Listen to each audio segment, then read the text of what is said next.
সিরাজগঞ্জের বেলকুচিতে যানজট নিরসনে নিরাপদ পৌর সিএনজি স্ট্যান্ড উদ্বোধন করা হয়েছে।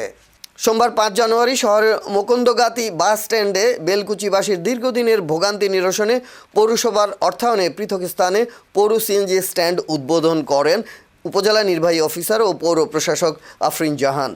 এ সময় উপস্থিত ছিলেন বেলকুচি থানা অফিসার ইনচার্জ শেখ ফরিদুদ্দিন, উপজেলার স্বাস্থ্য কর্মকর্তা সুলতানা ইয়াসমিন, পৌর প্রকৌশলী মনিরুল ইসলাম মনির, উপজেলা যুব উন্নয়ন অফিসার জহুরুল ইসলাম, উপজেলা বিএনপির সাবেক সদস্য ও ইউপি সদস্য নুরুল ইসলাম তুহিন, যুবদলের সিনিয়র যুগ্ম আহ্বায়ক গোলাম কিবরিয়া, সাবেক সাধারণ সম্পাদক সুরুজ আলী, উপজেলা রিপোর্টার্স ক্লাবের সভাপতি রেজাউল করিম সহ উপজেলা ও পৌরসভার বিভিন্ন পর্যায়ের কর্মকর্তা বৃন্দ।